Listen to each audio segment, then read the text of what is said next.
오늘 말씀에 나오는 헤롯의 원래 이름은 헤롯 안티파스입니다. PPT 한번 보여주실래요? 앞에 PPT를 보시면 저기 파란색, 가운데 파란색으로 칠해진 영토가 갈릴리와 베레아 지방인데, 이 영토를 다스리던 왕이 헤롯 안티파스입니다. 그리고 이 안티파스라는 왕은 나바티안 공주라는 사람과 결혼을 하게 됩니다.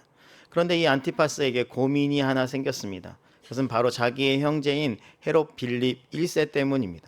헤롯 빌립 1세가 다스리는 곳은 저기에서 초록색 위쪽 이두레와 갈릴리 동부 지방을 다스리는 통치자였습니다. 내려주셔도 됩니다.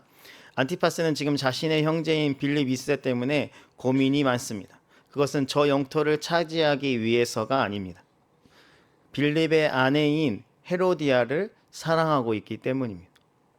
말도 안 되는 일이죠. 두 사람 모두 유부남 유부녀인데 결혼을 하겠다고 생각하는 것 자체가 잘못된 겁니다. 하지만 이 안티파스가 헤로디아를 포기를 하지 못하는 겁니다. 그래서 자신의 원래 아내인 이 나비티안 공주와 이혼을 해버립니다. 근데 문제는 헤로디아도 만만한 여자가 아니었습니다. 그는 야심이 가득 차서 자신의 남편 빌립 1세를 보니까 성공할 가망성이 별로 보이지 않았습니다. 그런데 그의 형제인 안티파스는 성공에 대한 야망이 많은 사람이어서 가감없이 자신의 남편을 버리고 헤롯 안티파스에게 갑니다. 두 사람이 결혼을 하게 됩니다. 물론 이 모든 사실을 이스라엘 사람들, 유대인들이 다 알게 됩니다. 그런데 그들이 대놓고 뭐라고 하지 못합니다. 분명히 막장 드라마 같은 일이 일어났는데도 그들의 죄를 지적하지 못합니다. 왜냐하면 헤롯과 헤로디아가 그 지역에서 가장 막강한 권력을 갖고 있는 왕과 왕비였기 때문입니다. 그런데 그곳에 세례 요한이 있었습니다. 세례 요한은 강직하고 올곧은 사람이라서 형제의 아내를 취한 이 헤롯의 잘못을 공공장소에서 바로 지적합니다. 이로 인해서 자존심이 상한 헤로디아는 자신의 남편인 헤롯을 이용해서 세례 요한을 공권력을 사용해서 잡아들이고 감옥에 투옥시킵니다. 헤로디아는 어떻게든 이 세례 요한, 눈의 가시와 같은 이 사람을 죽이기 위해서 애를 씁니다. 근데 여러 가지로 잘 그게 안 돼서 아직까지 세례 요한이 잡혀 있는 상태입니다. 이것이 오늘 본문의 배경입니다. 그런데 오늘 본문에 굉장히 특이한 말씀 하나가 나오는데요. 우리 20절 말씀 다 같이 읽어볼까요? 20절입니다. 시작.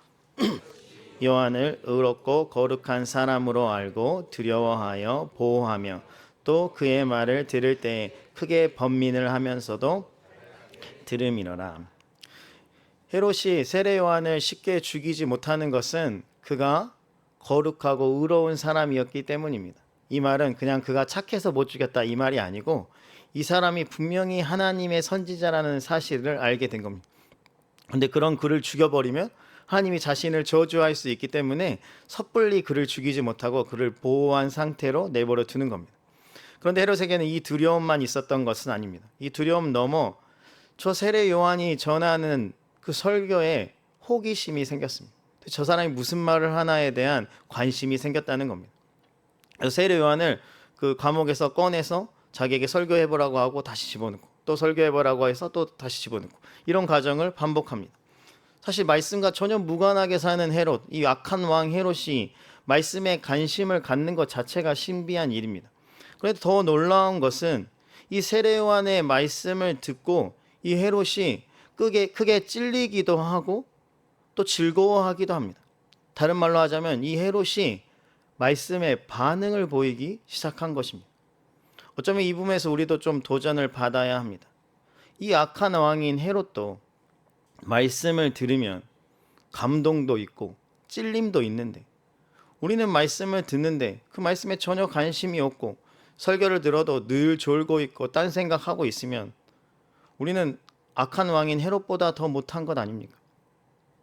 말씀을 듣는데도 강팍한 마음에 아무런 감동도 없고 아무런 찔림도 없다면 뭐가 잘못된 거 아닙니까? 우리 헤롯보다 더 못한 건 아닙니까? 최소한 헤롯은 말씀에 대한 관심과 반응은 있었잖아요. 그러니 우리도 말씀을 듣고자 하는 열망이 회복될 수 있기를 간절히 바랍니다. 또 말씀을 들을 때 마음 문을 활짝 열어서 그 말씀에 감동도 받고 찔림도 받을 수 있기를 주님의 이름으로 축원합니다. 이것은 수련회도 마찬가지입니다. 이제 곧 우리가 수련회를 가잖아요. 수련회 무조건 간다고 내가 회비 냈다고 바로 은혜가 바로 나에게 오는 것은 아닙니다. 강팍한 마음, 단단한 마음, 깨지지 않는 마음을 가지고 수련회에 들어가면 은혜는커녕 시험을 당하게 됩니다. 똑같은 말씀을 들었는데 목사님이 저 전도사님이 저 사람이 나를 친다, 말씀으로 친다 이렇게 생각하면서 오히려 시험에 듭니다.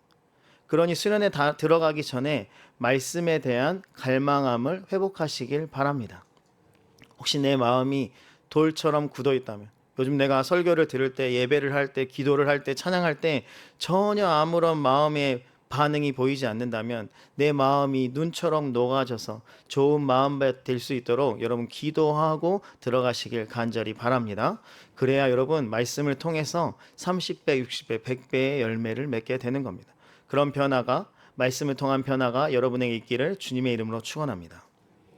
여기까지만 보면 헤롯이 그냥 마냥 나쁜 사람 아닌 것 같고, 오히려 어떤 부분에서는 우리보다 좀 더 나은 것 같고, 심지어 말씀에 반응하고 감동하고 찔림도 있으니 괜찮은 사람, 영적인 사람 이렇게 비춰질 수 있습니다. 그런데 또 다른 반전이 있습니다. 헤롯이 세례 요한을 죽입니다. 이게 말이 됩니까? 세례 요한의 설교를 그렇게 잘 듣고 감동도 받고 즐거움도 있었던 그 헤롯이 세례 요한을 결국 죽이게 됩니다. 이것은 설교를 좋아하는 것과 내 삶이 변화하는 것 사이에 극명한 차이가 있을 수 있다는 것을 증명해 보여주는 겁니다. 그런데 안타깝게도 이런 사람들이 교회 안에 참 많다는 겁니다. 지금도 교회 안에 헤롯이 참 많습니다. 매주 교회에 와서 말씀을 듣고 심지어 설교 시간에 말씀에 감동도 있고 찔림도 있고 기쁨도 있고 슬픔도 있는데, 그런데 삶이 변화하지 않는 것입니다.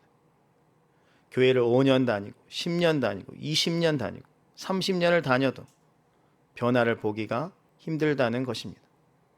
우리가 운동이나 악기를 배워도 5년하고 10년 하면 변화가 있습니다. 아무리 재능이 없어도 5년하고 10년 하면 변화를 경험한다는 겁니다.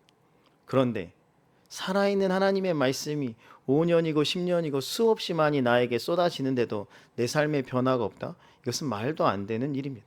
그런데 그런 말도 안 되는 일이 교회 안에서 일어나고 있습니다. 우리의 삶에 일어나고 있습니다. 무엇이 문제일까요? 말씀이 문제입니까? 아니요, 말씀이 문제가 아닙니다.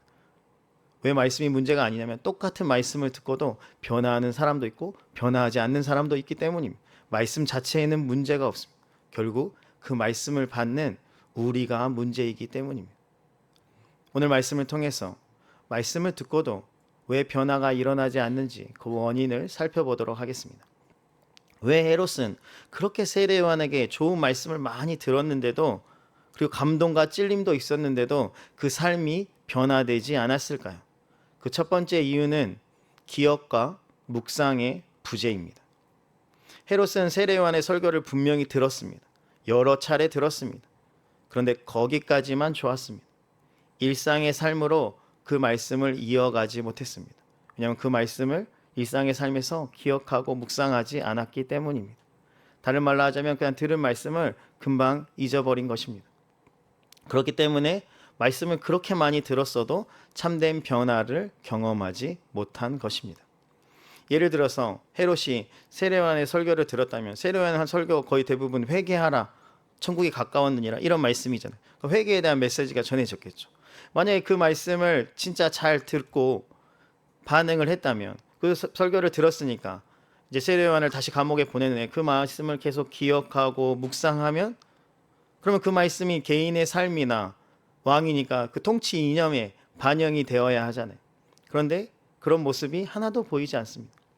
헤롯의 그런 변화가 성경 어디에도 기록되어 있지 않습니다.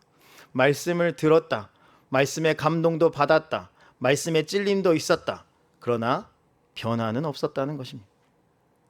이 말은 세례 요한의 설교를 듣는 것까지만 헤롯이 감당했다는 겁니다. 그리고 그 말씀을 붙잡고 삶으로 이어가지는 못합니다. 그러니 계속적으로 세례 요한의 말씀을 들어도 여전히 세례 요한을 그 감옥에서 꺼내주지 않는 겁니다. 그렇게 많은 회개의 메시지를 들어도 헤로디아의 결혼 생활을 멈추지 않는 겁니다. 계속 유지하는 겁니다. 혹시 헤롯이 기억력이 약해서 설교를 듣고 그 설교를 망각해 버린 건가요? 아니요. 만약에 헤롯이 그렇게 기억력이 약하다면 로마 정부는 그를 왕으로 절대 주지 않습니다. 왕권을 주지 않습니다. 그가 비상한 머리를 가졌으니까 통치권을 주는 겁니다. 다시 말해서 세례 요한의 설교를 헤롯은 원하기만 하면 얼마든지 기억해낼 수 있었습니다. 그런 의지를 발휘하지 않았다는 겁니다. 그래서 말씀을 듣긴 해도 변화 없는 삶을 일관했다는 겁니다. 그런데 이것은 헤롯에게만 있는 문제가 아닙니다. 우리도 말씀을 참 많이 듣습니다. 이번 한 해 동안 여러분 얼마나 많은 말씀을 들었습니까? 그런데 제가 누군가에게 제가 조금 있다가 저번 주 설교 말씀 기억하냐고 물으면 얼굴이 빨개지면서 당황합니다. 왜냐하면 설교를 듣는 것으로 만족하고 들은 말씀을 기억하거나 묵상하지 않았기 때문입니다. 그러니 그 말씀이 우리 안에 들어갔다가 뿌리를 내리지 못하고 자연적으로 소멸되어서 아무런 참된 열매를 맺지 못하고 그냥 소멸해 버린 겁니다. 이것이 우리가 말씀을 많이 듣고도 참된 변화를 경험하지 못하는 이유 중에 하나입니다. 그렇다면 들은 말씀을 좀 오랫동안 기억에 남기고 싶다. 그러려면 어떻게 해야 할까요? 먼저는 집중해야 합니다.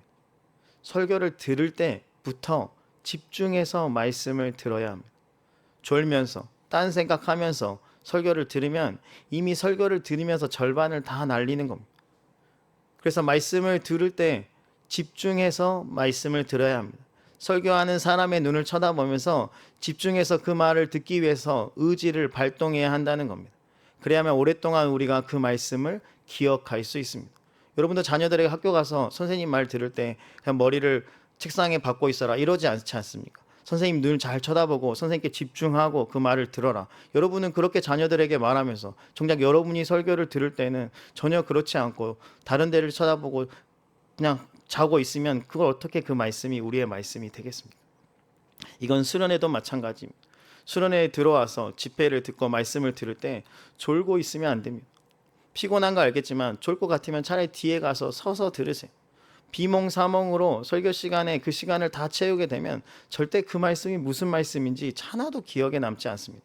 문제는 그렇게 설교를 거의 못 들은 채로 조모임에 들어가면 조모임 시간에 하는 일이 말씀을 들은 은혜를 나눠야 되는데 은혜 나눌 게 없으니까 그냥 이상한 얘기 자꾸 하는 겁니다.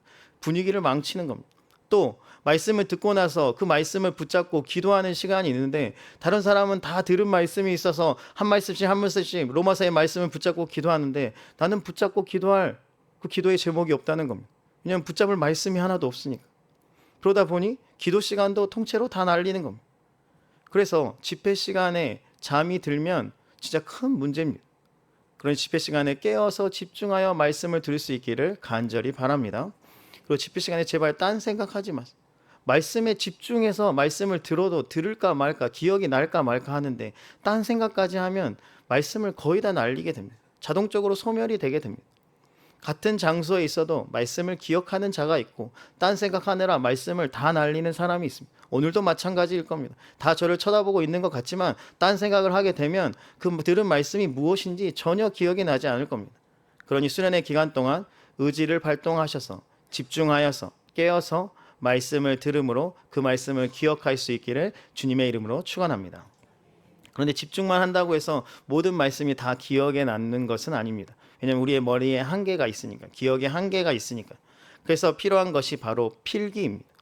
제발 우리의 머리를 믿지 마시고 우리의 손을 믿으시길 바랍니다. 필기하라는 겁니다. 그러면 더 오랫동안 기억이 남게 됩니다. 혹시나 시간이 흘러서 말씀을 망각하더라도 적었던 그 필기, 노트든 핸드폰을 다시 펼쳐서 그 말씀을 다시 확인하면 그 말씀에 대한 기억이 되살아나게 되고 그 말씀을 더 오랫동안 유지할 수 있는 겁니다. 설교 시간에 필기하는 습관을 갖는 것도 굉장히 중요한 습관 중에 하나입니다. 물론 설교를 필기만 한다고 해서 우리의 삶이 확 바뀌는 것은 아닙니다. 왜냐하면 설교 시간이 받아쓰기 하는 시간은 아니지 않습니까? 그러면 변화를 위해서 또 필요한 것은 무엇일까요? 그것이 바로 묵상입니다. 우리가 집중해서 말씀을 듣고 집중해서 그 말씀을 기록했다면 이제 다시 그 말씀을 펼쳐서 묵상에 부어야 합니다. 대세김질이 무엇인지 아십니까? 초식동물 중에 소나 염소 같은 동물은 한번 음식을 삼키면 그냥 삼킨 것으로 끝난 것이 아니라 위에 있던 그 음식을 다시 입으로 꺼내서 다시 그걸 씹습니다. 그리고 다시 집어넣고. 말씀도 마찬가지입니다. 한 번 들은 것으로 만족하면 안 됩니다. 우리는 말씀을 한 번 듣는다고 해서 다 이해하지 못합니다. 절대 이해하지 못합니다. 그러니 들은 말씀을 다시 기억해내서 그 말씀을 계속해서 묵상하고 내 삶에 적용해보고 삶의 순종으로 살아내봐야 그 말씀이 내 안에서 역사하고 나를 변화시키는 그 원동력이 된다는 것입니다. 그러니 말씀을 들을 때 집중해서 들어야 하고 말씀을 기록해 봐야 하고 그 들은 말씀과 기록한 말씀을 꺼내서 순종함으로 묵상하여 여러분의 삶을 변화시킬 수 있기를 주님의 이름으로 축원합니다. 이번 수련회 때 여러분에게 교회에서 노트를 나눠줄 거예요. 필사 노트인데요. 거기 꼭 낙서하시는 분이 있어요. 그림 그리시는 분, 집회 시간. 미술 실기평가 보는 시간이 아니에요. 그림 그리라고 나눠준 게 아닙니다. 수련회 때 나눠드린 노트는 설교의 말씀을 꼼꼼히 기록하라고 나눠드린 것이니 그 말씀을 열심히 적으시길 바랍니다. 그런데 잘 적은 것으로만 만족해서는 안 됩니다. 꼭 그런 사람도 있고 설교 끝나면 청년들이 와서 목사님 제가 이렇게 많이 잘 적었습니다 하고 자랑을 하는데 그것도 중요하지만 적은 것으로만 만족해서 열심히 적은 노트를 수련회 이후에 내 책상 위에 꽂아놓고 평생 그냥 그렇게 꽂아놓고 사는 사람이 얼마나 많은지 아십니까? 그러면 굳이 적을 필요가 없습니다. 말씀을 기록한 이유는 그 말씀을 되새김질하기 위함입니다. 그러니 수련회 때 적은 말씀, 기록한 말씀을 꼭 다시 펼쳐서 수련회 이후에 그 말씀을 이제 삶으로 살아낼 수 있는 여러분이 되기를 주님의 이름으로 축원합니다. 그럴 때 그 말씀이 힘이 있고 그 말씀이 나의 삶을 참되게 변화시켜 줄 수 있음을 믿으시길 바랍니다. 헤롯이 세례요한의 말씀을 듣고도 참된 변화를 경험하지 못했던 첫 번째 이유가 기억과 묵상의 부재라고 말씀드렸습니다. 두 번째 이유는 남들의 시선을 굉장히 신경 썼다는 겁니다. 헤롯은 남의 눈치를 보며 살았던 인생입니다. 자신이 왕권이 혹시나 없어지면 어떨까 늘 조마조마하면서 살았기 때문에 그의 인생은 늘 남의 눈치를 보며 살았습니다. 심지어 자신의 아내인 헤로디아의 눈치도 늘 살폈기 때문에 이 세례 요한을 잡아다가 지금 감옥에 넣은 거 아닙니까? 인생 자체가 남의 눈치 보는 인생입니다. 근데 의아한 점은 헤롯이 왕이지 않습니까? 왕이면 원래 남의 눈치를 안 보고 자기 하고 싶은 대로 할 수 있는 사람입니다. 그런데도 왜 이렇게 헤롯은 남의 눈치를 보면서 살았을까요? 인정받고 싶어서, 칭찬받고 싶어서.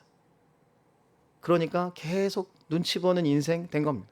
그렇다면 이렇게 사람의 눈치를 보는 것과 말씀을 통한 참된 변화를 경험하는 것과 도대체 어떤 연관성이 있을까요? 깊은 연관성이 있습니다.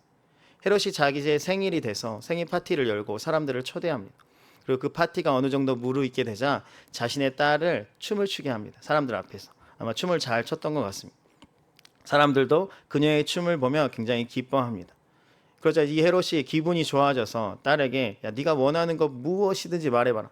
내가 그 소원 반드시 들어주겠다라고 약속을 합니다. 그러자 이 딸이 엄마인 헤로디아를 찾아가서 아빠한테 뭐라고 대답을 해야 하는지를 묻습니다. 그러자 헤로디아가 지체하지 않고 세례 요한의 머리를 달라고 요구하라고 합니다. 도대체 어떤 엄마가 딸에게 사람을 죽여달라고 소원을 빌라고 말하겠습니까? 제정신이 아니죠. 그런데 아빠도 제정신이 아닙니다. 만약에 그런 말을 들었다면, 그런 소원을 들었다면 헤롯이 단칼에 그런 무슨 끔찍한 소리를 하냐 하면서 딸을 혼내야 되는데 헤롯이 고민을 하기 시작합니다. 세례 요한을 죽여야 되나? 이런 고민을 하기 시작한다는 겁니다. 왜 그랬을까요? 우리 마가복음 6장 26절 우리가 읽진 않았지만 오늘 보면 조금 내려오면 26절이 있는데요. 마가복음 6장 26절 말씀을 다 같이 읽어보겠습니다. 26절입니다. 시작.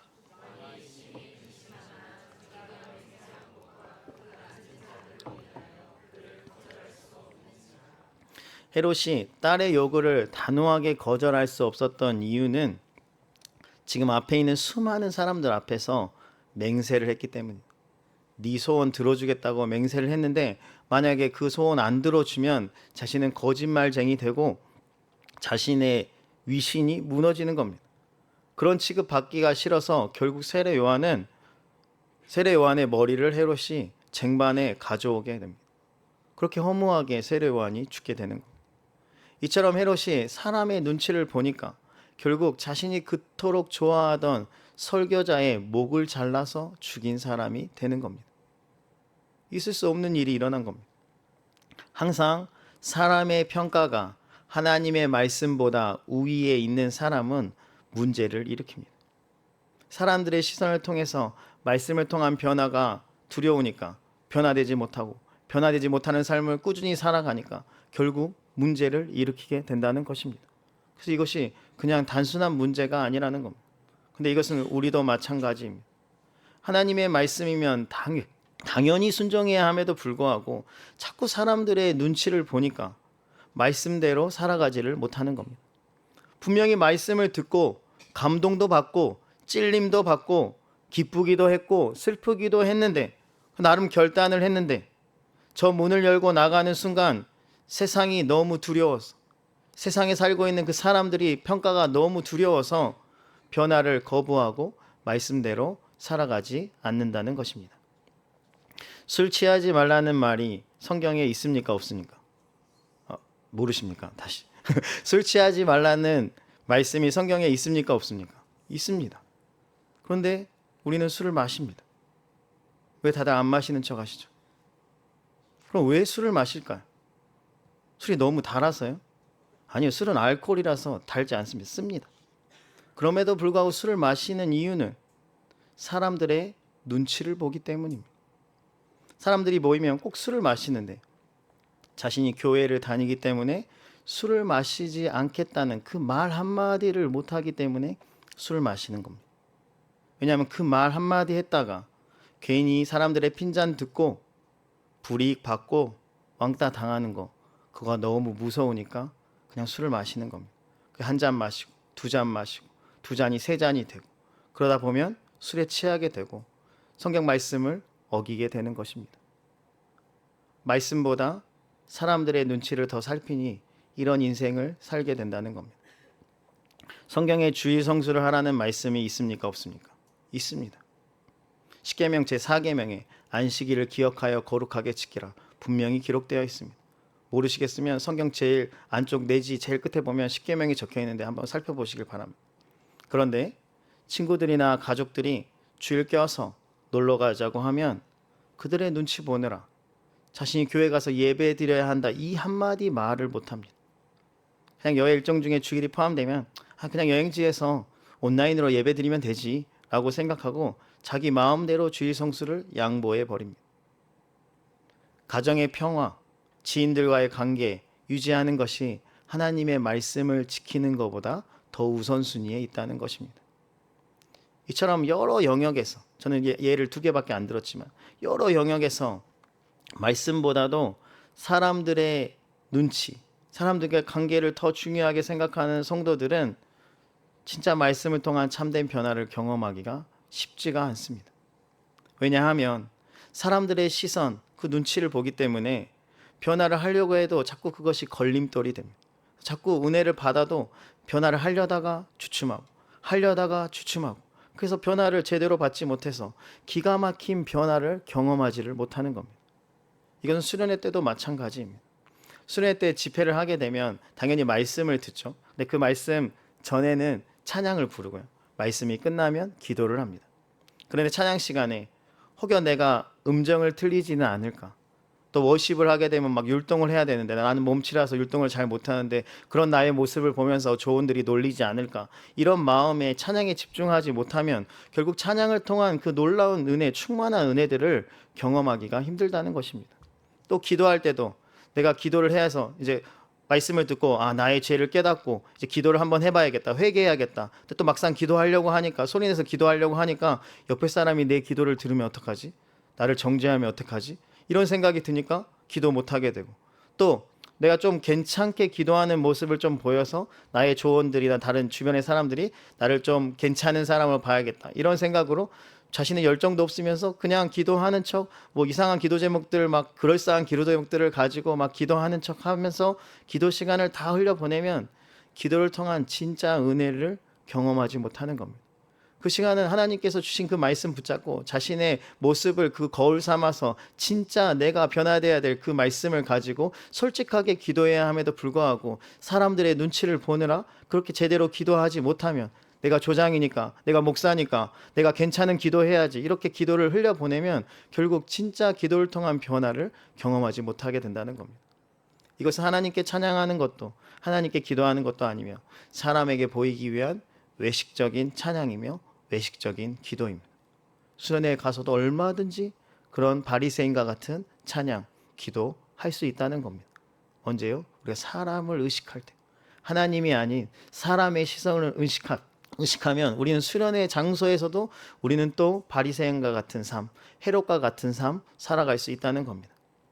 그러면 수련회가 분명히 은혜의 자리고 수많은 사람들이 은혜를 받고 있음에도 불구하고 자신만 계속 은혜로부터 멀어지는 것을 경험하게 됩니다. 이상하죠. 폭포수와 같은 은혜가 막 임해서 많은 사람들이 뒤집어지고 그 은혜를 막 나누는데 나만 홀로 점점 은혜로부터 멀어지게 되는 겁니다. 왜요? 사람들의 눈치를 보고 있으니까요. 그러니 이번 수련회 때는 사람이 아니라 하나님을 바라봄으로 하나님께서 예비하신 그 놀라운 은혜를 충만하게 누릴 수 있는 우리 모두가 되기를 주님의 이름으로 축원합니다. 늘 다른 사람이 나를 어떻게 생각할까? 그것이 내 인생의 가장 중요한 목표가 되면 다른 사람의 인정을 받을 수만 있다면 말씀을 기꺼이 포기해 버립니다. 말씀대로 사는 삶보다 그냥 남들이 칭찬해 주는 삶, 그런 삶을 선택하게 된다는 겁니다. 이런 사람은 설교를 아무리 많이 들어도 아무리 훌륭한 목사님이 강단에 서서 말씀을 전해도 그 삶에는 변화가 없습니다. 물론 말씀을 들을 때 감동도 있겠죠. 찔림도 있겠죠. 기쁨도 있겠죠. 슬픔도 있겠죠. 그러나 변화가 없다는 겁니다. 주일에 나가서 설교를 들을 때 막 웃기도 하고 눈물도 흘리고 감동도 있는데 저 문을 열고 나가면 사람들의 눈치가 보인다는 겁니다. 그러니 결단했던 그 말씀대로 살아가지 못하는 겁니다. 가족들의 눈치, 직장 동료 상사들의 눈치, 친구들의 눈치, 이웃의 눈치, 자녀들의 눈치 보느라 말씀대로 살아갈 수가 없다는 겁니다. 그래서 말씀을 많이 들었음에도 불구하고 말씀대로 살아가지 못하는 사람들이 얼마나 많습니까? 그렇게 그냥 세상 사람들처럼 살아가는 성도들이 굉장히 많습니다. 그러면 세상 사람들에게는 절대 욕먹지 않습니다. 오히려 세상 사람들에게 인정받고 칭찬받을 수 있습니다. 그러나 나의 삶에는 어떠한 영적 변화도 일어나지 않음을 기억하시길 바랍니다. 우리가 교회 다니는 이유가 세상 사람들에게 칭찬받기 위해서 다니는 것은 아니지 않습니까? 하나님께 칭찬받아야 하지 않을까요? 하나님의 말씀을 통해서 변화되어야 하지 않을까요? 그런데 매주 교회에 나와서 예배도 드리고 설교도 듣고 수요 예배, 금요 기도회, 심지어 새벽 기도회까지 날마다 빠짐없이 그 말씀을 들음에도 계속 사람들의 눈치를 살피면 도루묵이라는 겁니다. 늘 다른 사람의 평가라는 그 장벽에 가로막혀서 말씀을 통해서 은혜를 받긴 하는데 성장의 한계가 있고 변화의 한계가 있습니다. 그러다 보니 늘 영적 제자림. 5년이 지나고 10년이 지나고 20년이 지나고 그래도 늘 제자림. 그러니 제발 사람들의 눈치 보지 마시고 하나님이 나를 어떻게 평가하실까? 이것이 우리의 가장 중요한 기준이 될 수 있기를 주님의 이름으로 축원합니다. 말씀대로 살아감으로 말씀에 온전히 순종함으로 이번 여름에 진짜 영적인 변화를 경험할 수 있기를 주님의 이름으로 축원합니다. 오늘 말씀을 통해서 말씀을 많이 듣고 심지어 그 말씀에 감동도 하고 찔림도 있었음에도 불구하고 변화가 없는 삶이 있음을 깨달았습니다. 신비한 일이지만 실제로 일어나는 일입니다. 그런데 우리도 얼마든지 그럴 수 있다는 겁니다. 그 전형적인 예가 헤롯 아닙니까? 우리도 얼마든지 헤롯이 될 수 있다는 겁니다. 문제는 헤롯이 단순히 자기의 영적 성장 하나 못 이루고 끝났으면 뭐 그것도 슬픈 인생이지만 교회 안에서 여러 가지 문제를 일으키는 사람이 됩니다. 우리도 마찬가지입니다. 말씀을 많이 듣고 머리만 커져서 뭐 감동도 받았다 이런 걸 가지고 다른 사람을 정죄하며 변화도 없으면서 다른 사람의 변화만을 촉구하는 그런 인생이 되면 교회 안에서 오히려 분란을 만들고 문제를 일으키게 된다는 겁니다. 우리가 얼마든지 헤롯이 될 수 있다는 겁니다. 그러니 우리는 반드시 말씀을 들었다면 그 말씀으로 변화되어야 합니다. 말씀으로 다른 사람을 정죄하는 것이 아니라 말씀으로 내 삶을 변화시키는 그런 사람이 되어야 한다는 겁니다. 그러기 위해서 첫 번째, 말씀을 기억하고 묵상해야 합니다. 말씀을 듣는 것으로만 만족하고 망각해버리지 않도록 주의해야 한다는 겁니다. 그러기 위해서 말씀을 들을 때 집중해서 들으시고 필기하면서 들으시고 묵상하는 우리 모두가 되기를 바랍니다. 이번 수련회 때도 수많은 말씀을 듣게 될 겁니다. 10번의 집회 동안 얼마나 많은 로마서 말씀이 우리에게 쏟아지겠습니까? 그 말씀을 들은 것으로만 만족하는 인생이 아니라 그 말씀을 기억하고 묵상함으로 수련회 이후에 돌아와서 여러분의 삶에 진짜 놀라운 참된 변화가 일어날 수 있기를 주님의 이름으로 축원합니다. 또한 말씀을 통한 참된 변화를 위해서 두 번째로 필요한 것이 사람들의 시선을 의식하지 않는 겁니다. 그냥 막무가내로 살아라 이런 말이 아닙니다. 말씀을 들었을 때 그 말씀으로 변화를 받아야 되는데 사람들의 평가가 두려워서 그 말씀을 버려버리는 그런 어리석은 일을 하면 안 된다는 겁니다. 우리의 삶의 기준이 사람들의 평가, 시선이 되면 안 된다는 겁니다. 우리의 삶의 기준이 하나님의 평가, 하나님의 말씀이 되어야 한다는 것입니다. 그럴 때 좋은 말씀을 들을 때 변화가 있는 겁니다. 내 삶의 기준이 사람들의 평가, 사람들의 눈치가 되면 아무리 좋은 말씀을 많이 들어도 내 삶은 그대로입니다. 들을 때는 좋죠. 그러나 그 이후에 아무런 변화도 없다는 겁니다. 그러니 말씀을 들을 때 사람의 평가가 아닌 하나님의 평가를 더욱 두려워하며 그 말씀을 받으실 수 있기를 주님의 이름으로 축원합니다. 이를 통해서 말씀을 통한 참된 변화를 우리 모두가 경험할 수 있기를 간절히 바랍니다. 우리 모두가 이번 여름 시즌에 진짜 말씀으로 변화되는 것이 이런 것이구나. 말씀에 사로잡혀서 내 인생의 가치관과 내 삶의 선택과 내 가정이 변화되는 것이 무엇인지 여러분이 진짜 삶으로 경험해보는 그런 여름 시즌이 될 수 있기를 주님의 이름으로 축원합니다. 찬양하겠습니다. 말씀 앞에서 경외함으로 같이 찬양하겠습니다.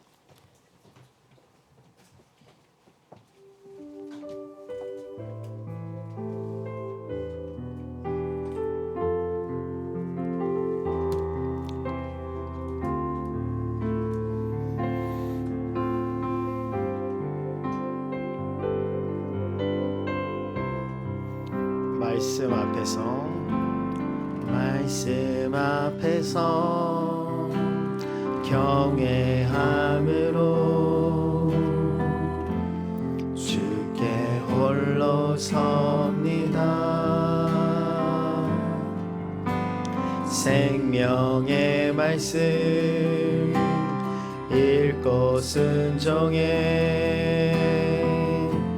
주를 예배함. 우리 처음부터 다시 한번 찬양할까요? 말씀 앞에서 경외함으로 말씀 앞에서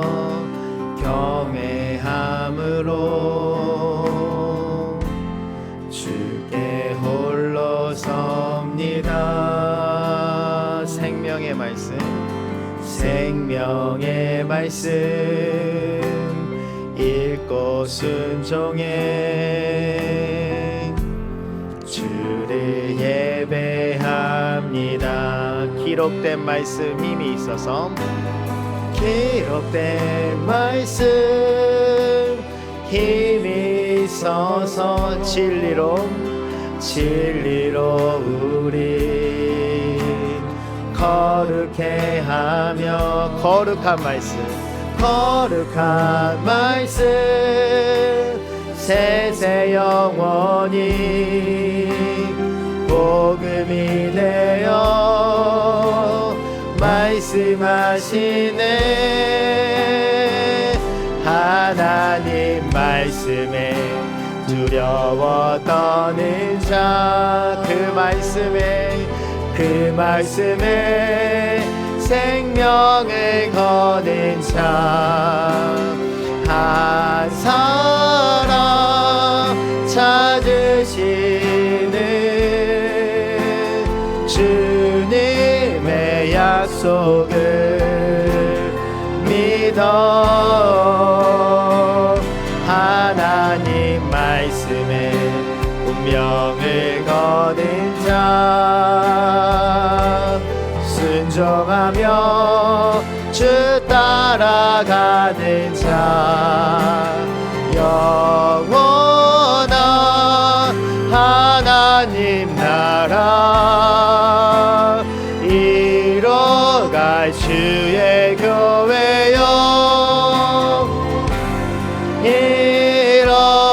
일어나라. 우리 다시 한번 처음부터 말씀 앞에서 경외함으로 주께 홀로 섭니다. 주께 홀로 섭니다. 생명의 말씀 읽고 순종해. 생명의 말씀 읽고 순종해. 주를 예배한 기록된 말씀 힘이 있어서 기록된 말씀 힘이 있어서 진리로 우리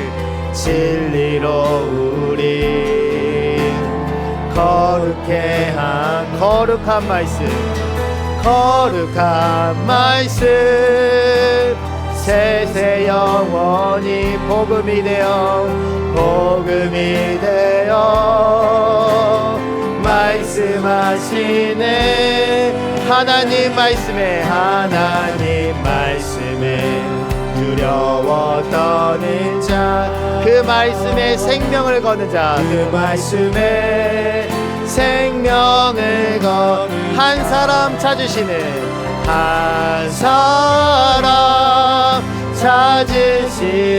주님의 약속을 믿어 주님의 약속을 믿어 하나님 말씀에 운명을 거는 자, 하나님 말씀에 운명을 거는 순종하며 주 따라가는 자, 순종하며 주 따라가는 자,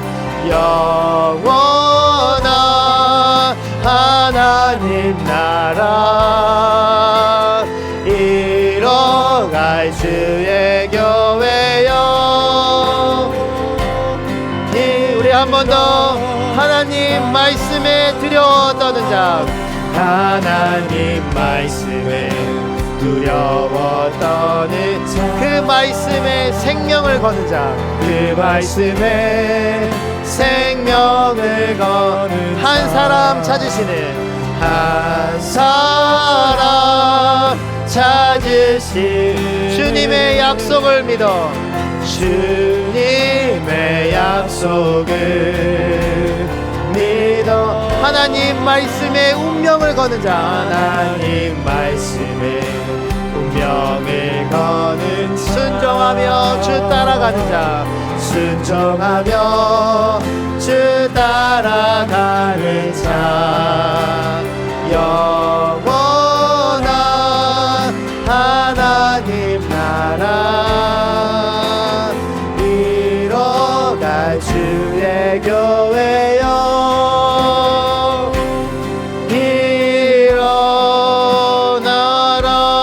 일어나라. 혹시 우리가 헤롯이 아닙니까?